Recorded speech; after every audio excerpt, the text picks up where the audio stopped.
Everybody, welcome to Racing News Live coverage of the Tampa Bay Derby and the Azeri Stakes. And with me, as always, Aaron Halterman. Aaron, it's been an eventful day so far, but pretty chalky at Tampa Bay Downs. But things have been going well if you've been pressing your opinions. How are you doing today? Yeah, I'm doing great. It has been a little bit chalky at Tampa Bay Downs, and boy, we had a real exciting race right before we got on the air. Barber Road looks like he's actually going to win, and still got beat right at the wire. So sorry for the Barber Road fans. He did run a lot better than he has been, though. Good race there. Yeah, listen, at Tampa, tried to beat a couple of favorites, and it didn't work out. Boy, almost got Shantasara beat with the 7. I was really proud of the 7 and how she ran, but just not quite good enough. Tried to play the 3 in the last race. The 1 just nips him. So it's kind of that kind of day for me. Lost a lot of photos, but still a lot of racing ahead of us, including the big one. Yeah, the Tampa Bay Derby coming up here in about 10 minutes. We'll be covering that here. Aaron and I giving you play-by-play action since we can't show you the feed. But shout out to my guest co-host on the Magic Mike Show this week, Nick Feldman. We're both alive to tap at Trice here in the last. He's actually alive to 3 horses in the pick 5. But yeah, as chalky as especially this pick 5 sequence has been, my ticket with the scratches, it came down to being a $20 ticket. It's alive to almost a $200 payout. But when you look at that and for a 50-cent base, you think, all right, if you press opinions like Nick, he hit back-to-back pressed pick 3s. I know he was all about Shantasara and was very heavily singling her. So that opinion paid out pretty well for him. So it's been going well so far as the betting goes and pressing those opinions, Aaron. Yeah, and I saw a couple of your tickets, Nick. Congratulations. Saw him on Twitter a little bit earlier before we got on the air. And it has been a pressed type of day, right? I mean, a lot of people, when they see this chalk, they get, oh, this is terrible, this is awful. But that's how you make money on chalk. We've talked about it a lot. You press tickets, say you play a $20 pick 3 and you have combinations usually. Well, you play it for $20 straight and you have 3 horses and you single them all. And that's how you make money on those kind of days. So it's definitely going to be fun to kind of, see what happens here with you guys being alive. I know you've got Tap at Trice. I think he's about where we thought he would be here at 2 to 5. Yeah, you asked me this morning what I thought. I was like, well, 2 to 5, and maybe that's a tiny bit aggressive, but 3 to 5 seemed like the absolute best price you'd be able to get on him. So we're showing 1 to 5 with the Equibase figures up here, but there's really, you look at this field and it was a question that you posed on Twitter too, was like, who's it going to be? Like, if it's not him, if he runs back to the race that he had last time when he beat Shesterkin in that allowance, it's so hard to figure out how he ends up losing this race. Classic Legacy, the Bill Mott horse, is still holding pretty strong at 6 to 1 this morning line. The only other horse to be holding close to that. What do you think about him, and where did you end up placing him in this field? I've got him in 4th. I like that IRAD gets aboard without any doubt, but at the same time, it does come down to the horses, and I just haven't seen enough out of Classic Legacy to play him at 5 to 1 in this field. That's where the problem lies. He reminds me a lot of Mage or I guess that was, I don't know, when last week or 2 weeks, it runs together to me, but I wasn't a hater of Mage. I was a hater of Mage at 5 to 1. I'm not a hater of Classic Legacy. I'm a hater at 5 to 1. It just seems a little bit too short to me. What has this horse done to be 5 to 1 in the Tampa Bay Derby today, other than get a new jockey? And so I just don't like it. If he floats up, then I think he becomes a little more usable. But he doesn't look at much different than some of these other ones that are sitting there at 20 to 1, 30 to 1 right now. Let's go through the field a little bit here. The horse on the rail. So Saffie Joseph, he's got 2 horses in here, and of course he gets the inside rail draw and then all the way to the outside. But he's got Lord Miles in here, a horse that you were interested in the Holy Bull, and I didn't have the best start, Aaron, but he just never really had it at all in that race. Where did you think about Lord Miles? At 34 to 1, give me him underneath. I think he makes sense at this price. There's no way he should be 34 to 1, and Classic Legacy should be 5 to 1. So I'll just say that right now. He's not a horse that I put in the top 4, but if you were thinking about using this horse, you're getting exactly what you should get and much more price-wise. He can hit the board. This horse has speed from the inside. He could get out in front, and he could take him a long ways. And like I said, he got a terrible trip and a terrible start really last time. At 34 to 1, I think he's worth a play in a weaker field here. The number 2 horse, Classic Car Wash for trainer Mark Cassie, jockey Emicio Jaramillo. This was an interesting horse that I thought showed up a better chance than say if he showed up at Gulfstream Park, but the way that he ran the Sam F. Davis, you think he can come from off the pace. We saw him go gate to wire 2 starts back. What do you think about him? He's 22-1 and he finished ahead of the 3. That's 5-1. I mean, again, it makes sense underneath to me to use a price like that versus a horse like the 3. I hate to be a broken record, but it's just like, what have we done to be 5-1? This horse, Classic Car Wash, 22-1. Last time out, switched back over to the dirt after running on the synthetic surface, like you said, at Gulfstream. I don't love him, but 22-1, he's playable underneath for me. Nick Feldman went 3 deep in here. He used Tap It Trice, who we'll talk about in a second. He did use the 3 Classic Legacy as well. We'll talk about the 3rd horse he used, which could pay a lot if he ends up getting it home. We talked about 3 Classic Legacy. Number 4, Groveland for Owen Hardy, a local horse that tried out the Sam F. Davis last time out. Did all right, got second to Litigate, who doesn't show up here, but was ahead of Classic Car Wash, the 2 horse. Another horse that you probably would like underneath, maybe even to hit the exacta. Yeah, I think it's another one you could use. You're getting the price you want at 12-1 with Groveland. I didn't love him in that race. I didn't love anything that happened in that race, but mostly it's the same horses again here, other than a couple of Pletchers. So he's another one. Yeah, you certainly could think about using here at 12-1. The thing about him, he has proven that he can hit the board. I mean, he's done it in all 5 of his starts. So 12-1, decent enough price. Truth Exposed. Love the new icon, photo icon there, by the way. Tap It Trice overall exacta. That's a good one. Good one to play out here. See how that works out for you. Talking about Groveland for a second, I do give a little bit of extra credit to local horses, both on dirt and turf at a track like Tampa. It's a little quirky, Aaron, and I do feel like you don't always see the same horse do well at Gulfstream come over to Tampa. A horse like Groveland, trusted well here on the dirt. That's how I got to the Grand Motion horse that won the Florida Oaks last time out. She was well proven over the turf course. So do you like to give local horses at Tampa Bay Downs who have this kind of proven record of winning or at least running very well here? Do you give them an extra boost more so than you would say at another track? Not really. I think that's a little bit of an overrated thing, to be completely honest with you. Usually a shipper comes up here and wins this race, or the Sam F. Davis, either one. Usually it's shippers that win it. I get that people say, oh, Tampa, weird things happen, but, weird things happen at all tracks. I think it kind of gets over exaggerated a little bit because we really focus in on them twice a year, and you do see some upsets in the undercard. These big races, I think we've kind of seen it throughout the day, haven't we? Shippers have won most of these stakes races because they're better than the local horses. So no, I really don't give a lot of credence to that. I think it's a very overrated angle.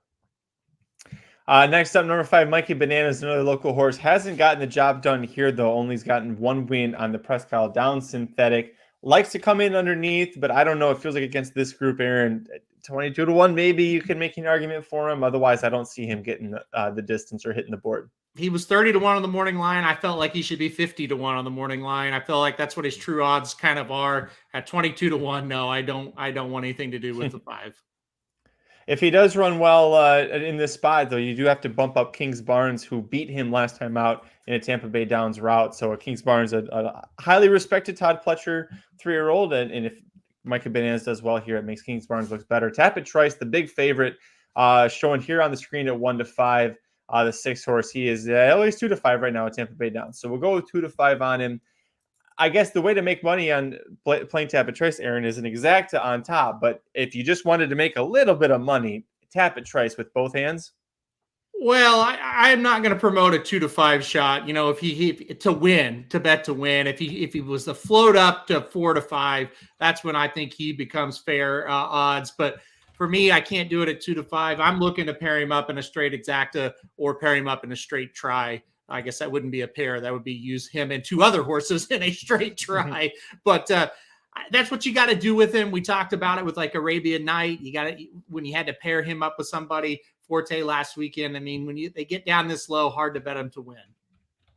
The only horse to beat him, Casquiche, still hasn't run back since that Aqueduct maiden special weight back in November, but it was a highly touted Chad Brown horse by Out of an Inch of Mischief. So, we'll keep watching to see if he shows up. Tapit Trice to me I singled him in the pick 5. I think of the pick 5 sequence, as chalky as it ended up being, Aaron, this to me was the easiest single. Is that what you did with your tickets? Yeah, I did, and I think you're right about that. Now the scratch of Classic Causeway did make Skippy Longstocking maybe the more likely winner of the sequence. So after the scratch, yes, I thought Classic Causeway might have a shot to upset him. So before that scratch, yeah, I thought Tapit Trice was the one to beat here. And, it's a situation for me. If he loses, we learn something. We learn we can throw him out. And if he wins, I don't know what we learn, but it would be a nice win for sure. Number 7, Freedom Road, another local horse. I got a win going 6 furlongs over this course. So we went to a pair of 6 furlong races. He's only tried going 2 turns once, and that was in August back at Monmouth Park in the Sapling Stakes. Maybe a horse he hit it underneath. You could at least try to see some improvement because he's going to be 2 sprints to a route and say, well, all right, maybe this is what helps him jump up. But it's such a big jump up in class from what I've seen. I don't know if 3rd or 4th he can do any better than that. I personally did not use this horse. I don't absolutely hate if you're out there listening right now and you're thinking about using the horse underneath, but I couldn't get there with the 7. If the 8, Dreaming of Kona, ends up going gate to wire, well, I guess ends up winning, but the way Nick Feldman predicted goes gate to wire, it's going to be a very, very nice payday for the backers, including Nick Feldman. Of the 8, Dreaming of Kona wins the Mucho Macho Man Stakes, I should say, via disqualification. Did not run very well in the Sam F. Davis Stakes, but he pressed an early pace and completely quit. Do you think the pace setup is better for him here in this spot? And did you consider the 8, Dreaming of Kona, at all? I did not consider using this horse on a ticket. Again, it's if you're thinking this horse is the speed of the speed and going to get out there, okay. I mean, I don't hate it, but this one's not for me. I haven't ever really been sold on this horse from the start. He's not for me. That's how I put that. Next up here, the number 9, Shesterkin, the other Todd Pletcher. And interestingly enough, won his debut at Gulfstream Park going 7 furlongs. Looked very nice. Second start was an allowance race, and he was second to Tapit Trice, but Shesterkin was the odds-on favorite in that race. He was 4-5. I was one of the Mike and I actually both singled him in that pick 5 sequence. We thought that he was the better of the 2 Pletchers. Turned out we were wrong. It was Tapit Trice. Does Shesterkin actually turn the tables and get the win here today? It's hard because he really had no excuse in that race, and he lost by 8 lengths. So it's hard to say, well, Shesterkin, that's who we want today. This price, I will say, is insanity on the 9. 20-1 is just incredibly crazy that this horse is 20-1. Maybe he's going to run like it. That's who I'll take underneath all day here. Give me right back to that 6-9 exacta. Give me the Tapit Trice over Shesterkin exacta once again here. I think this is the horse that makes the lead. And I think this is the speed of the speed. If he gets out there, maybe he holds on for a piece of things. 20-1, too good to pass up for me. So let me ask you this. Irad Ortiz Jr. aboard last time out, or actually for the first 2 starts of this horse's career. And now he ends up on the 3 Classic Legacy for Bill Mott. Edgard Zayas jumps on, and Edgard's fine, but Irad is the number 1 jockey in the country, if not the world. Did you discount Shesterkin that at all when you saw that it wasn't Irad anymore? I kind of liked it because I knew this would happen with the prices and with the betting. I knew everybody would jump on the 3 and forget about the 9. But my thought about this was, listen, it's not a positive, but it's not 14 points on the line type of negative. That's where I'm at with that. Look, I don't think Shesterkin's here unless Pletcher thinks he's going to run decently. I don't think they're just going to waste a race. So it's not a positive, but I didn't take it as like a huge negative. What's up? Hey, Jared Welch joining us as well. Jared, just in time. Tell us about the 10 Champions Dream. What do you think about his chances in here? Former Danny Gargan trainee, won the Nashua Stakes, and now he's down in Florida with Mark Cassie. Yeah, sorry about that. I just saddled my horse there in the paddock and just ran up here real quick to talk with you guys. No, dude, these prices are crazy in this race. Just because there's so much of hammering on this horse and the Irad horse. Past that, you have I think asking Haltman to be the better champion's dream. He's a bigger supporter than that. His theory was, well, he didn't run at all last time, so surely he can run better here. I don't know. I'm not huge on that horse, to be honest with you. Shesterkin at 18-1 is crazy. I like playing the Pletchers just straight. If you want to, because the horse at 5-1 in Classic Legacy, that's even too low, in my opinion, for Classic Legacy. I get why the horse has some interest, but 5-1, I would need like 10-1. So I think it's I think gotta go price hunting here, and Shesterkin just makes way too much sense.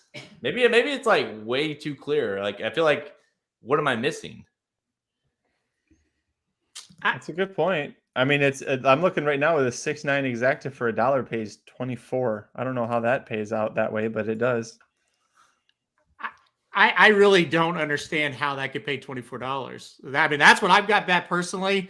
Win or lose, I don't really care. Well, obviously I care, but I would make that bet because I think they're clearly the two best sources in the race, So just real quick, I haven't even looked at this. What's it paying to the 3 here? $7 to the 3. What's the to the 9? 6. He just said $24. That's no magic. It's paying $9. That can't be right. Yeah, it's not right. The 9.6 is paying $25. The 6.9 is paying $9. So let's all relax a little bit now that we know that. But still, you're getting 9-1 on that. 9-1 is still fine. Inspires. Yeah. TVG has theirs opposite, like where the top is the winner and the side is the second. Okay. The way I look at that is you're getting 9-1 on a 2-5 shot. Yeah. I don't know. The two like best horses in the race.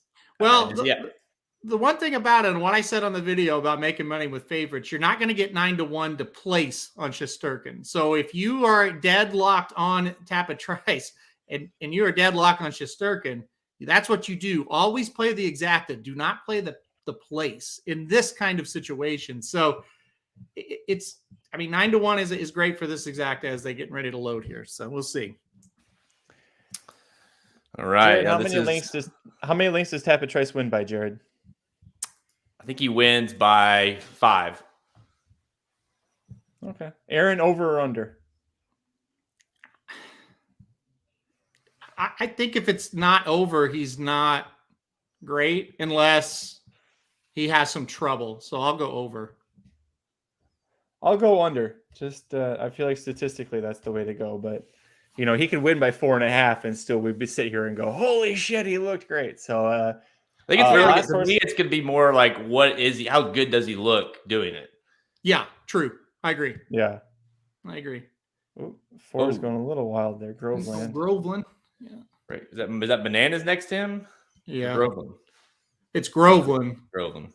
Yeah. How close do you think he's going to be sitting the 6 here? I don't think he'll be that close. He didn't break worth a shit. No, he's not going to. He's going to be last. Wow. Well, that's what you want to see on your 2-5 shot. He did not come out of the gate very well at all, but he's right there. I mean, we'll see what happens. All right. See how fast his pace is going. Dreamy Akona gets that lead. Shesterkin did not. So here we go. So things clearly have started exactly how we thought would happen here. Shesterkin's not even close to the lead. So yeah. 23.63. It's not like they're flying. This is the kind of trip that when you played Lord Miles, Aaron, in the Sam F. Davis, this is the kind of trip you wanted that horse to have. Look where he's at right now. I know. He's already about 2 lengths behind Shesterkin at this point. Like he's definitely asked him quite a bit to be in position. Yeah. He's still working him hard, man. They had to work he's just a lazy horse. He's a lazy horse. They had to really work on him last time he ran as well. And it kind of caught me off guard. I thought he was going to fade that day, and he didn't. So here he comes again, and they have ridden him this whole time. He's not moving very well this time. The 5's going to go past him. That's just it. He does not look good at all in this situation. We've got Shesterkin coming up the rail here. He has got the dream trip. I think he's going to take the lead. Let's see if the 6 can come get him or who can come get him. It's going Come to be on. the 2 The classic. 6 is coming, baby. Here he comes. Here he Yep. comes. And there he Holy goes. It's smokes, he over. did not make that fun, though. Oh, Oh my gosh. Woo! Well, Nice. wow. let's see how he gallops out. Look here. at this gallop out. Yeah. I tell you what, he doesn't start running in any of these races until the end, and it makes you insane. But I get that that wasn't 5 lengths, but considering where he was in the beginning of that race, that's look at the gallop out here. I mean, we can talk about the Derby, but if that horse isn't in the Belmont, then they're doing something. My God, that horse needs. He just give him daylight. Actually, you know what? The Derby would be great because that's a long stretch at Churchill too. Wow. Yeesh. I don't know that how big of a number he's going to get for that race, but probably I would be surprised if it's huge. But that was pretty impressive. Like, I'm with you. Like, I don't know that he's my Derby horse, Magic, but just this horse is got Belmont written all over him. He will not stop coming. I mean, yeah, Shoddy, I agree. Like, honestly, there was about a good portion of that turn into the stretch where I thought he's not even gonna hit the board. And then, Magic said, here he comes, and I saw his nose kind of get up onto the screen. And still I thought there's no dude, he just keeps going. I don't know. So is that, do you think that was a matter of he just has a stamina, he's just gonna keep coming and coming and coming, and the rest of his horses sucked up front that he just got there? That it could definitely be that case too. I'm not excited, Catherine. He's got a long ways to go. Let me be clear. I don't think he's my Derby horse, but I do think that he has got loads of talent. I mean, I'm excited. I'm excited because the Magic Mike Show gave out a winning. Both of us hit both hosts hit a winning pick 5 ticket for the first time, and actually, I don't know if we've ever hit at the same time like that. So, well, okay. First of all, from a gambling standpoint, you should be really happy. You guys both cash for sure, and it's a win, and you're single one. God, moving forward, I ain't sure on this one. I don't know. It wasn't very good, I didn't think. Hey, it was an exciting finish. Fantasy league. I don't care. I'll take it. I'm in the Derby. Well, I'd love to have him because he's going to run again, and he's in the Derby, so he's got ability. Yeah. That was an odd race from him, and I don't know if it's because he's lazy or because he didn't fire or what, but I just can't imagine we're going to see too big of a number coming out of this.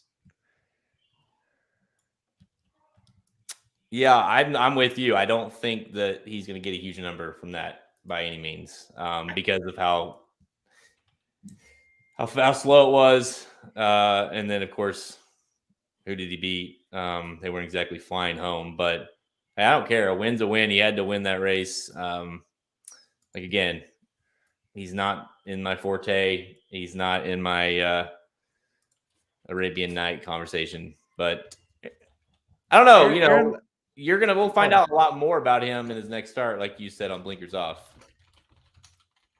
Aaron, where do you put him against Red Route 1? Because now I think we're seeing that they're both horses that come from off the pace. Red Route 1 just spots everybody 20 lengths, like looking at Lee. This horse is more like he's got more raw talent, but he's just a real lazy son of a gun. Honestly, I think we know exactly what Red Route 1 is because I think he has figured it out, and he is just kind of what he is. This horse, I think it's a mental problem because you rarely see a horse having to be ridden like that the whole race, right?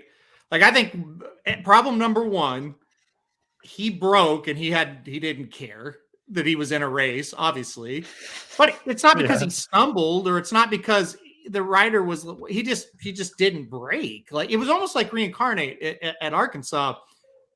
There wasn't any reason for it. He just walked out of the gate.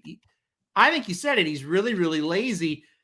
I think the key for him, and they're going to have to get him to realize he's in a race, because when they asked him to pick up his feet, did you guys notice he went from like 4 behind the second to last horse to like he's third from last?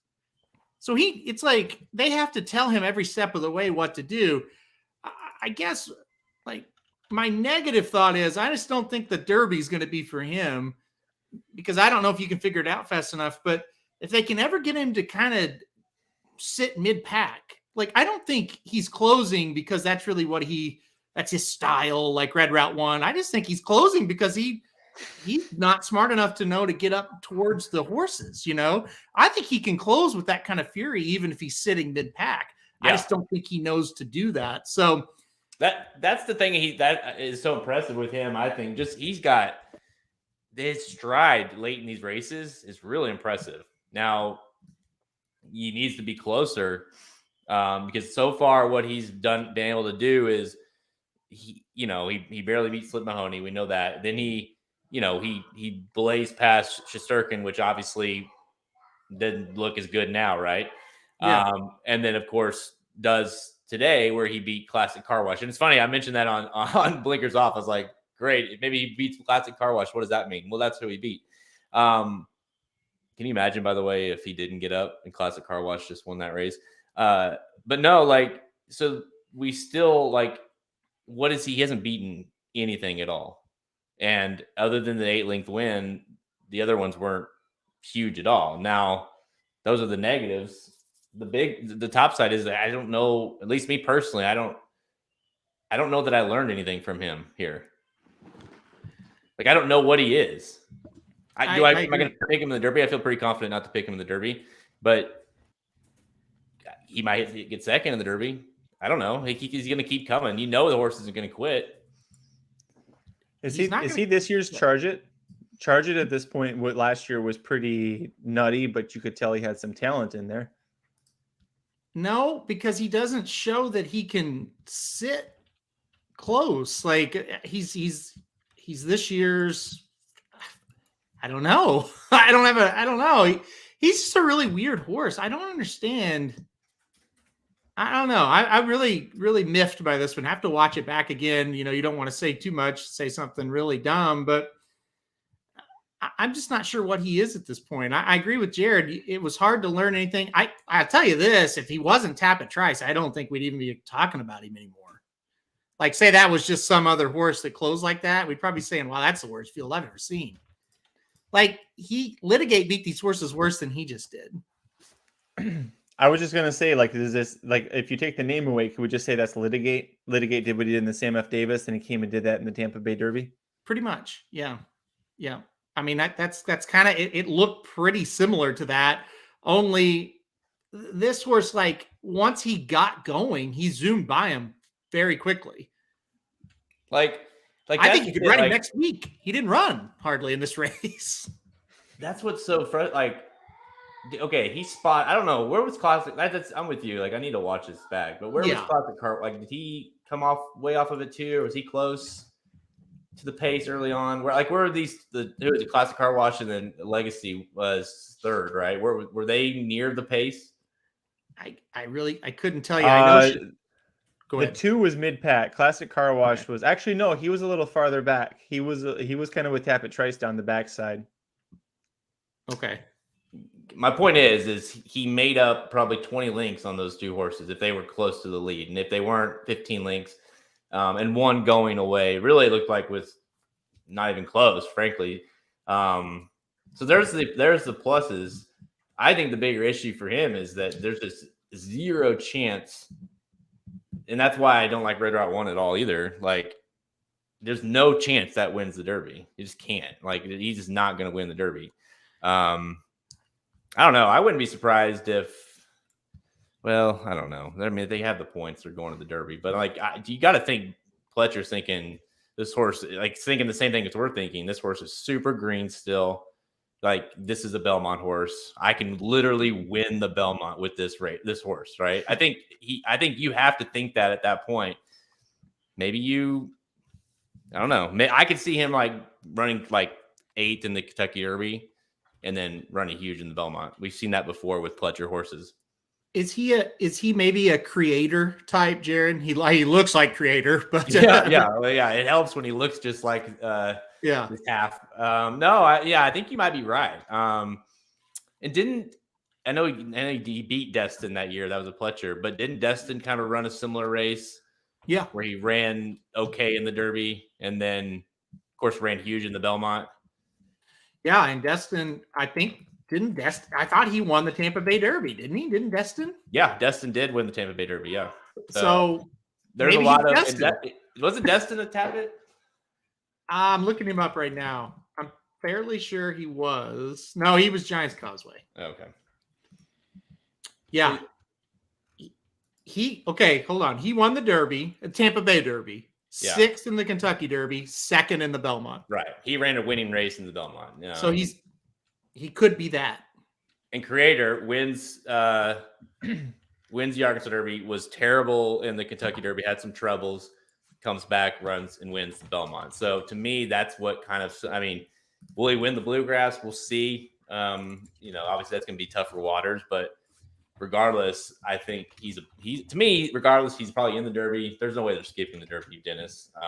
No. I agree that maybe that would make the most sense, especially with Forte in there, but they're going to run him. But he's going to have to take my. I'm not going to bet him. Let's put it that way in the Derby. So if he can get up and finish second or third, I think you got to use him underneath. But that style doesn't win. As you were talking, I was watching the replay back.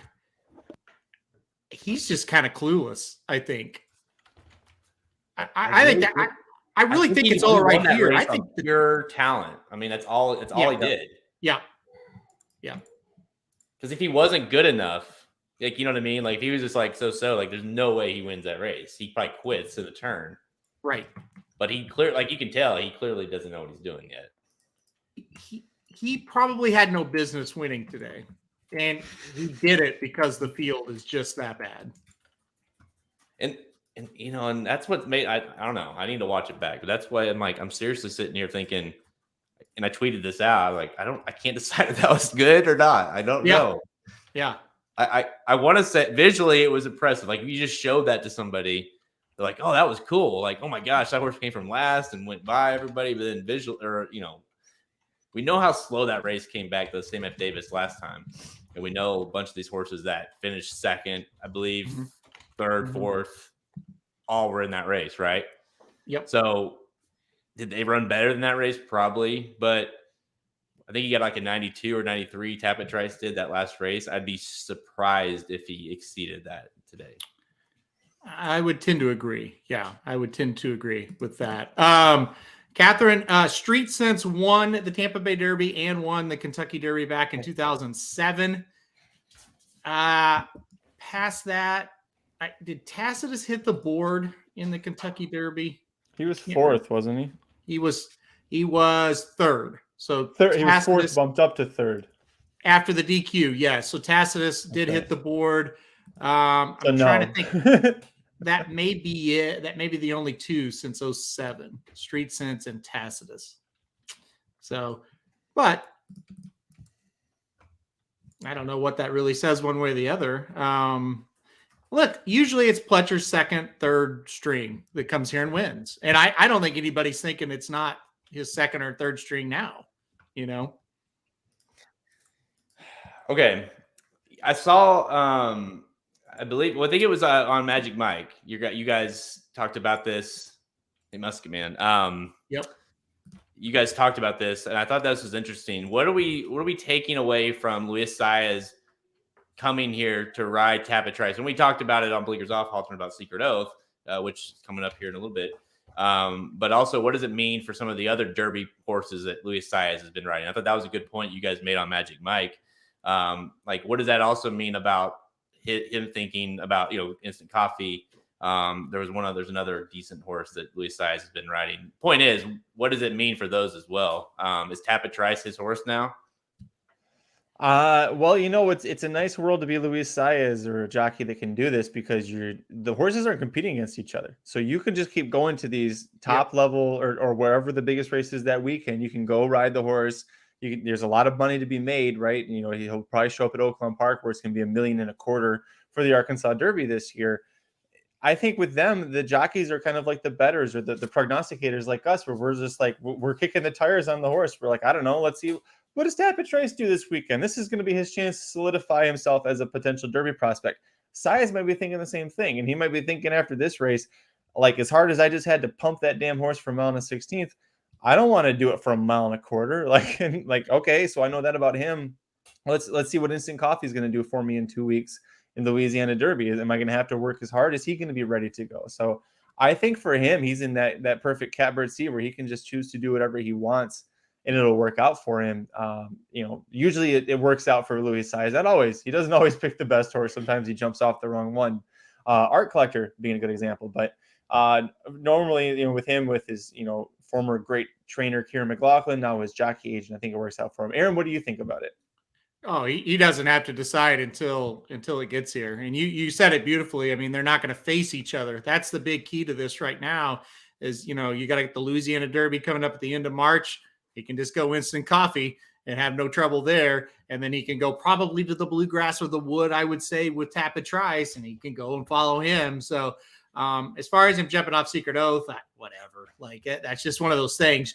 You want a Derby mount. You're trying to get Derby mounts. And the thing about it is, what if Instant Coffee gets hurt? You need backups, right? And so that's what he's trying to do this time of year. Those big jockeys, that's what they're trying to do for sure. This comment right here, Rob says Lord Miles looked done around the turn, but somehow got up for 5th. It's because these horses are not any good. I mean, it really, that's all it is. More than nobody was accelerating except for one horse, and he was able to get it done. And that's my biggest problem with. Oh, it was great. This is a shit field. We knew it was a shit field.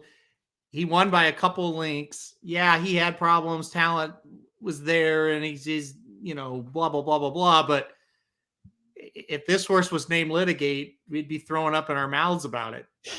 So you got to be a little bit careful when you go over the moon about it. But you know what? It was his first stakes race, and he won. So that's the good news. And the as far as Shesterkin goes, do we completely write him off? I mean, he was running with blinkers for the first time, so maybe you could point at that and say, well, that was a bad move. He also was coming off Lasix. He was on Lasix for that allowance loss to Tapit Trice. Shesterkin, clearly not a Derby trail candidate, but could you see him in a different stakes? Maybe the Pat Day Mile. Is that where you go with him? I thought he was going to win the race around the turn. He had the inside. He was making up ground. I thought Shesterkin's going to win, and then he just quit on us again. I think he ended up getting like 4th or 5th or something like that. But I'm kind of done with him. I don't want to bet him in anything. Jared, what do you think? Shesterkin, would you use him in, like, not even for the Derby trail, but say the Pat Day Mile or something like that? No, I mean, I don't really don't want anything to do with him, to be honest with you. You hear my crew in the background? Yeah, somebody's not happy back there. Dude, that's what where I went just now, Halterman? No. You're safe for him? Butt. Oh, well, yes, I should have said. It's like I get on air, it's something about my voice is very soothing for them, and they're just relaxed with their bowels. And they're like, as soon as I do, it's like, Dad, I got poop. Like, you haven't pooped all day. Appreciate it. So there you go. But no, I don't think you want. And I honestly, I thought that way going into the race, like, you don't want anything out of that race unless it's Tapit Trice, right? I mean, there's really no. I'm not going to try to get cute here. I don't think that was a great race from anyone else, and I don't really want anyone else other than Tapit Trice, and I really don't want him in the Derby. So. Right, pants in. Yeah. Are we gonna go to the Azeri? Yeah, let's go over to the Azeri. Yeah, we gotta watch that. Come on. Unfortunately, we have 21 minutes until post. They're running way behind. Wow, thanks so much. But it's interesting. 4 to 5 on Clairiere. You'd think that they would, all the changes they've been making over there, everybody else would be worried about their jobs too, and suddenly want to get. All right, shoot, we got to get these races off on time. We've got So Secret Oath 9-5, Clarier 4-5. Boy, Interstate Daydream, the 5, 10-1. So another race where we've got some weird prices. Who do you like it? Do you like the 5 at all, Jared? I can't even remember what you said. I like the horse in general, but like the fact that the horse is also coming off the bench to try to upset these. Like if I would like the 5 a lot more if, say, she had raced once or twice coming into this, it was a little more, because then you have an opportunity there where Secret Oath and Clarier are coming off the bench and maybe she's a little more geared up. But in this case, all things being equal, I don't think that she's better than both Secret Oath and Clarier. So I really don't think I'm going to get too creative here. I think it's Secret Oath and Clarier. I definitely think Clarier is the top play here, but 4-5, man, that's but I think Clarier has, I kind of mentioned it on Blinkers Off. Like, I think she's got a chance to really run the tables this year and be a really, really good horse. Her problem is she likes to run second and third. So we'll see. I mean, I'm trying to think of who can beat her. Nest, I guess, is the one, right? We'll see. But Clarier, you would think they're going to show up in a lot of the same races. I think she's definitely got an opportunity, and this could start off today. Yeah, it is kind of a good news, bad news. The good news is the horses she's been running second and third to are gone. They've retired, so that is good. But the problem is, she does find a way to run second and third to anybody. So what do you think about Secret Oath here, guys? I mean, 8-5 seems awfully short, doesn't it, Magic? Yeah, well, it's yes and no, because she's also undefeated at Oaklawn Park, right? Like, she loves race. Against Phillies, Arkansas Derby notwithstanding, but right. She is. I thank you. I knew there was something wrong with that statement, but she runs well here. Is the point? Cyberknife ended up winning the Arkansas Derby and ended up being a great horse. I get why she's 8-5 here in this spot. I think it is too short, but it's also a case of, think about the fans of Glenn from last year, how they fell in love with her with the Honeybee Stakes win, with the Martha Washington, with the allowance race or whatever it was that she had. Like, there was a lot of great, and then the Philly and the Arkansas Derby, and then, off to the Preakness after winning the Oaks. Like, there's a lot of local love for her and a lot of fans putting their heart over their heads here. So it doesn't surprise me, but it is too short here. I would play Clarier. She is my like, if I was going to play a pick 5, I would single her here. I just think with the odds, the way that she's performed and with, being a Curlin, you would think that she's going to just keep getting better the older she gets. Yeah, we'll see what happens. I think it's going to be really interesting to see, the talk of, she loves Oaklawn. And I mean, obviously she's ran very well at Oaklawn, but did she just love the competition? I think that's the big key. Now you're getting a big horse here in Clarier, and it's going to be tough to beat her. And the last time they faced, it didn't go all that well for Secret Oath. Clarier kind of zoomed by her, and the prices are pretty similar on these two runners. It is cool to see a Kentucky Oaks winner come back, though. Jerry, we rank the top 10 horses in the country each week, and it's been depressing. At least we've got a couple of fillies that look good coming back, right? Isn't that good?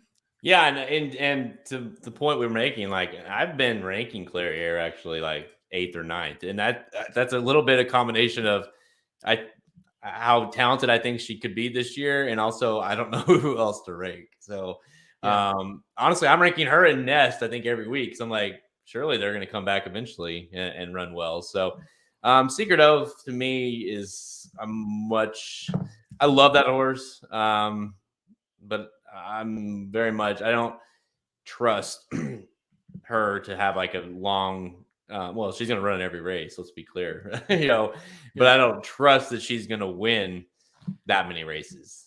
She, give her props. She won the Oaks, but I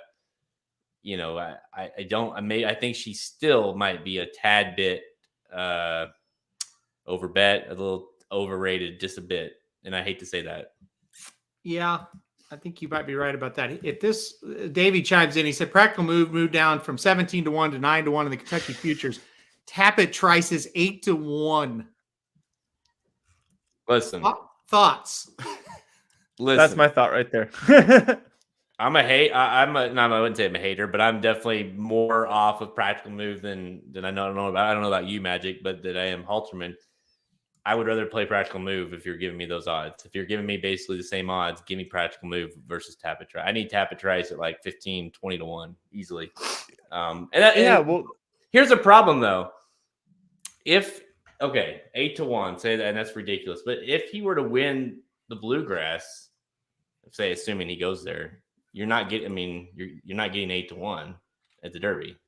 You might be getting 3 to 1 or 4 to 1. No chance. If Forte was to lose or something like that. Well, Forte would be like 8 to 5, and then maybe 5. Maybe like 5 to 2. But if Tap It Trice wins the Tampa Bay Derby and the Bluegrass, he's going to be like 4 to 1. Maybe. It depends on what. Like, I don't think he's taking more money than Arabian Night. Say if he was to win his prep, Forte, Practical Move. Yeah, well, there's not enough. I would much rather take whatever I can get the day of, if that's the case, versus playing him at 8 to 1. I hate whenever to me, I hate these. How can you play a horse at 8 to 1 in March? It just seems crazy to me. But I understand when you take a swing at John got Practical Move at some crazy price way back when, got him like 70 to 1 or something. Like, that's fine. I get that. Take a swing, because if you think he's any good, you're not going to see that price anywhere near that at the Derby. And I'd say unless he's not in the race, like, he still has a lot of value on that bet, right? Because Practical Move is no way going to be that high of a price in the Derby. But that's the only way I like to play those. 8 to 1, 9 to 1. That's crazy. Yeah, I'm looking through it right now. Forte's 3 to 1. Arabian Night is 6 to 1. Two prices. You're probably going to get similar to that on Derby Day.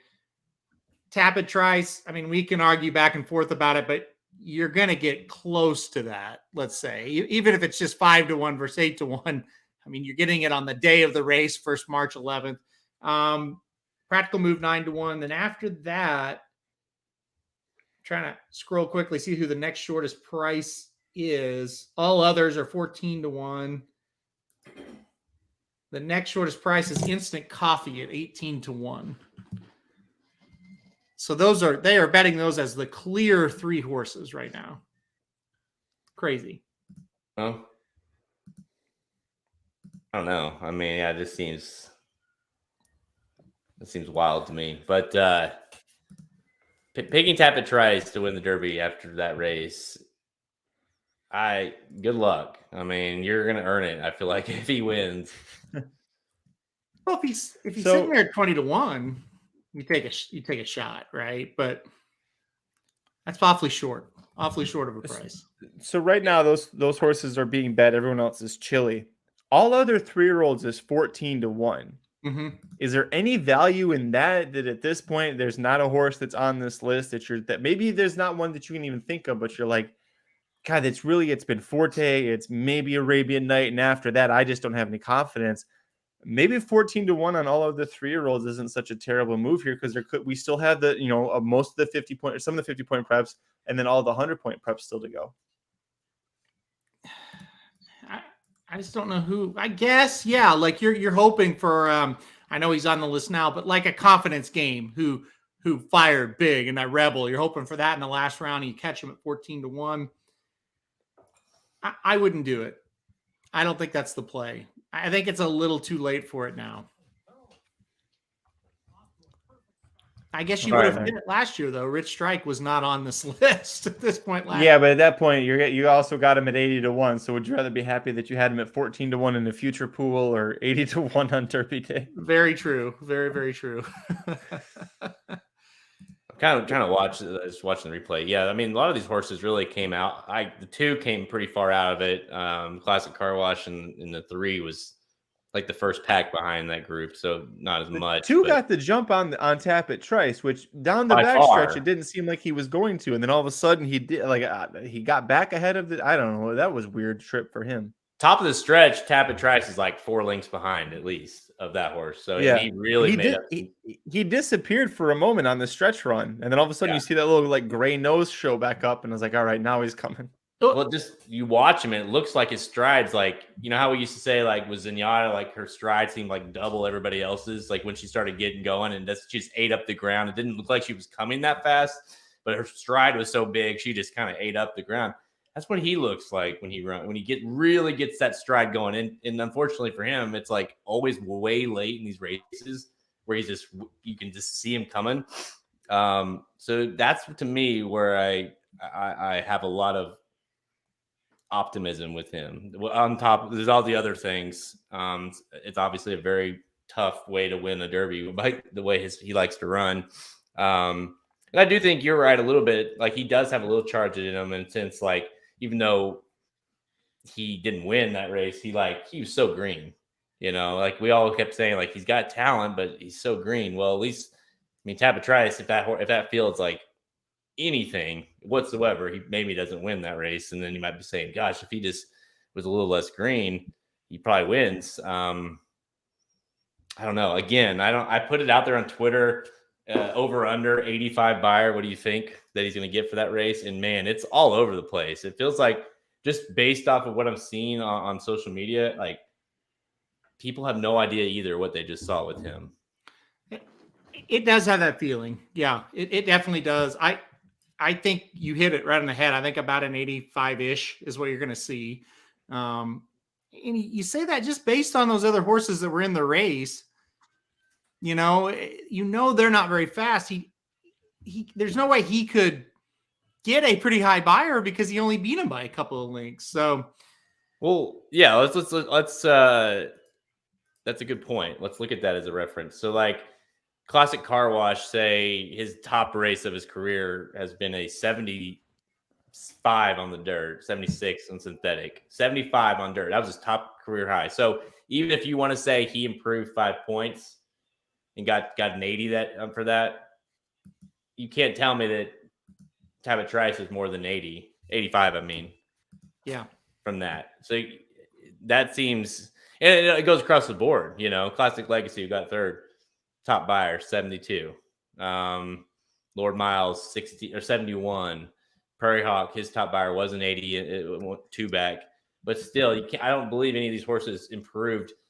If you think he's 90 plus, that means Classic Car Wash improved his buyer like 15 points, and I just don't see how that's possible. Yeah, it's probably not the case. I'm looking. Was the Challenger a mile and a 16th today? I can't even remember now. Yeah, it was. So They ran it in 142.52. So the Challenger won by Skippy Longstocking, 142.52. I think that race was 143 and change, wasn't it, Magic? I cannot remember what the Tampa Bay Derby was. I think, it was about 143 and 2 exactly, I think. All right, so they about a second slower. Okay. So that tells you maybe you're above an 85. Well, okay, and that's another way to kind of look at that, because, you know, Skippy Longstocking, he likes to run. I don't know. I thought he ran really well, right? He's ran triple digit buyers, but he typically runs like mid to low 90s. Mm-hmm. So say he ran a 95. I think that's a pretty good guess for him today. Maybe Tappett's a 90, 89, 90, somewhere in there. That'd be my guess. Yep. If we go by that, and we're gonna assume that he got a 95, which I think that's a fair assumption, not knowing the actual analytics or the numbers of it today, how the track's playing, all that kind of stuff. I think that could be possible. I think you're gonna get, based on that, right around an 89, 90, like you said. I think that makes sense. And to put that into like why we're talking about it so much, what Forte last week got, like, what, a 90, 98, and then the Practical Move was triple digits. So, and for that matter, Go Rock a Ride was, you know, mid 90s. Like, so even if Tabit Trice has still got, and maybe it's the perfect scenario. Maybe his numbers, you know, he continues to rise, but unless something crazy happens, he did, by numbers perspective, I believe, regress in the buyer department today.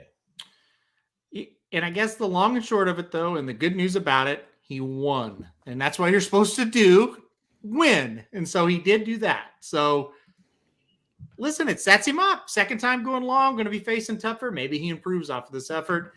We'll see. I think that bluegrass would be interesting if he went there, or the wood. Got to be one of those two races, doesn't it? Yeah. I mean, it's probably depending on where Forte goes, but obviously if Forte stays in Florida for the Florida Derby, you got to think. We know how, he sent Emmanuel to the bluegrass last year. You got to think that might be where we see him. Yeah. Yep, I agree. It's going to be one of those two. I heard maybe the Florida Derby, they're just going to keep keep a Forte right there. So if that's the case, then that does open it up. But nothing set in stone there. Somebody asked, Red Route 1 or Tampa Trice, who do you want? Magic, you got any thoughts? Oh boy. Two horses don't win. Yeah. If I'm betting the Kentucky Derby, like an exacta, superfecta, trifecta, I want Red Route 1. Because Tapit Trice seems very dependent on just having a jockey work the absolute what out of him. And if Luis Saez doesn't ride him, if you get a second tier jockey to ride him, you're not going to get that same kind of effort out of the horse. I don't think. Red Route 1, it's like we're going to get a chance to see in the Louisiana Derby that Steve Asmussen said he wants to see him sit closer early and see if that makes a difference for him. Get him out of the gate sooner and see if it gives him a better chance. But at least that he has no problem with kickback. He has no problem with passing horses. He has no problem with weaving. That's how you get up and you hit second, third, and fourth in the Kentucky Derby from, the parking lot. So I would take Red Route 1, Aaron. Me too. Jared? Well, I think assuming we're talking going, mile and eighth and longer, I think it's Tapit Trice, and I don't particularly think it's close. As far as the Kentucky Derby, or as like just who I like more, who's better. I think Tapit Trice has loads of more talent than Red Route 1 does. I personally am not a huge fan of Red Route 1. I think he's a good horse to have underneath, but I think he's benefited from the races he's been in. I don't look at him and be like, wow, that's a legit horse. I just think he's kind of benefited from these meltdowns. I don't think it's close, in my opinion. Obviously, I'm in the minority here. Well, I mean, a lot of people in the chat are saying Tapit as well. I really don't think either one of them is you want in the Derby, but that would be a pretty good head for head or whatever, bet in the Derby. Yeah.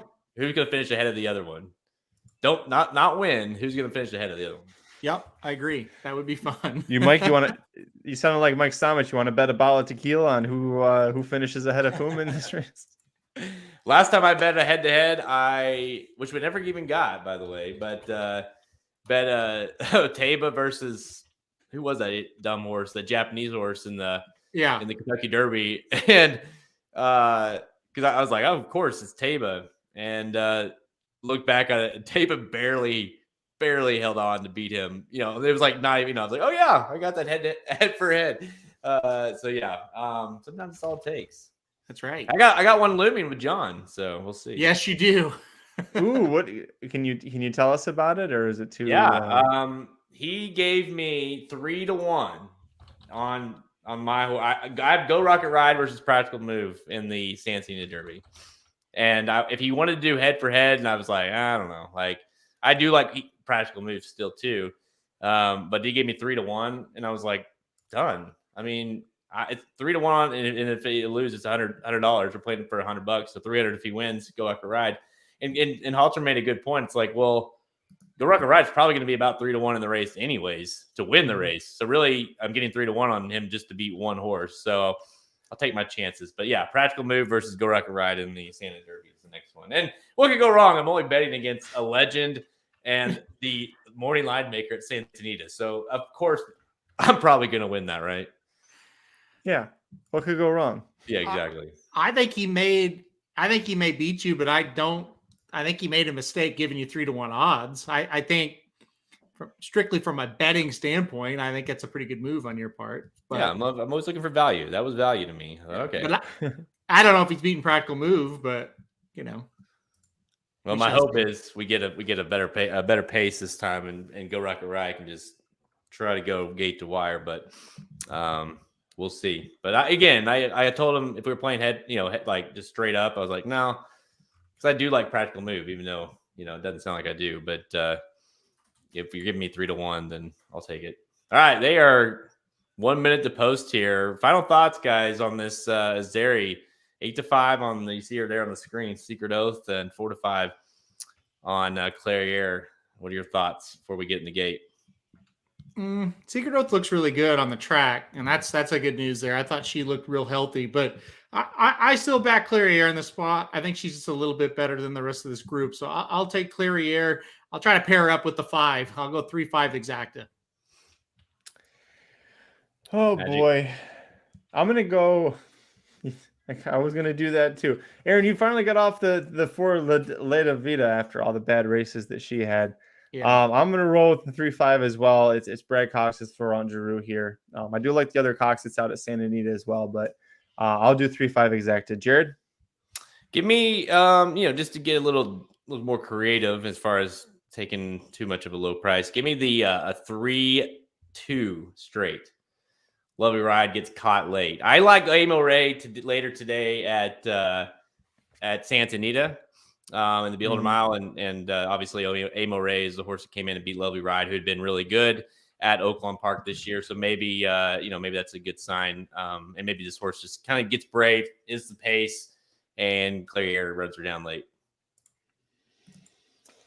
I looked up I don't know if you guys have been following Mike Somich on the NHC. Not going to be his year this year. No, there was a second yesterday where I was watching him, and he's like in 88th place or something. I don't know if he was lower than that, but that's when I happened to look at it, and I thought, all right, he's got something going. Hell, he's better than last year's first day, right? So it's like, this is great. It was better than last year, yes. Doesn't seem like he's gotten any momentum today. Anybody know where Doc is? Doc Tang?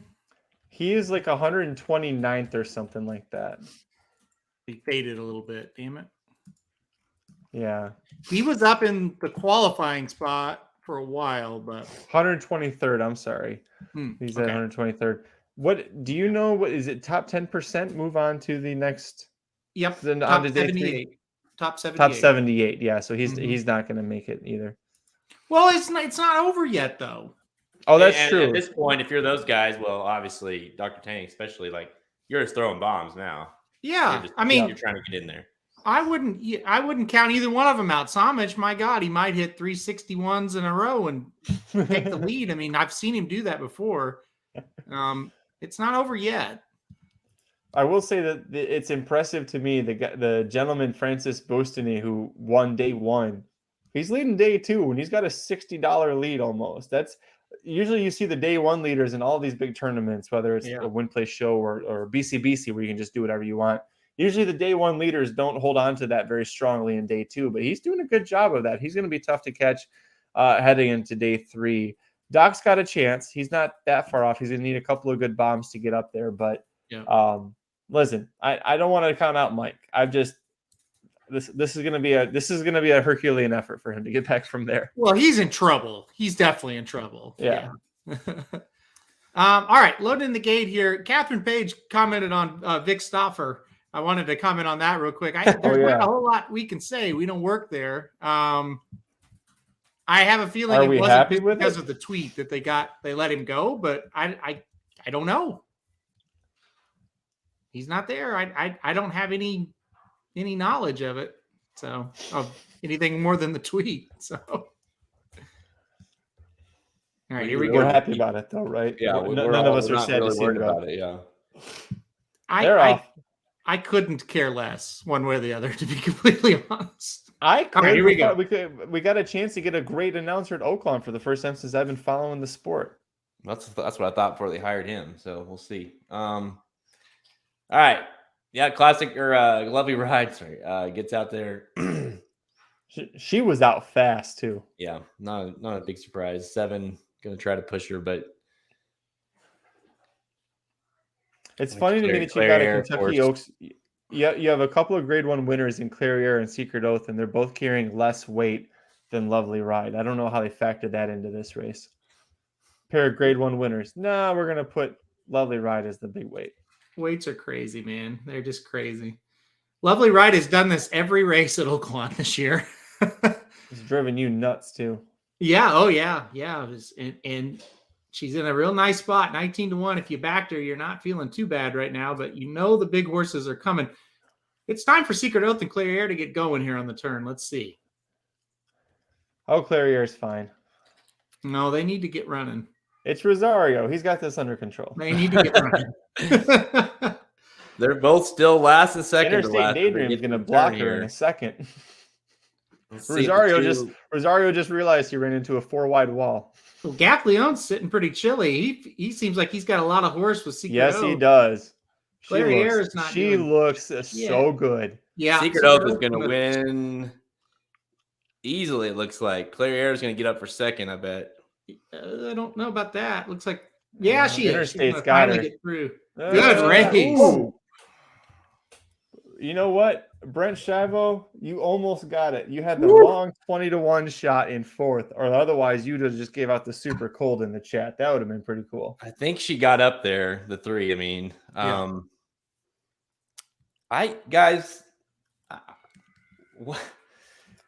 what is she either the laziest horse or look like Rosario just thinking, let's just let them go out as much, give us the toughest chance here.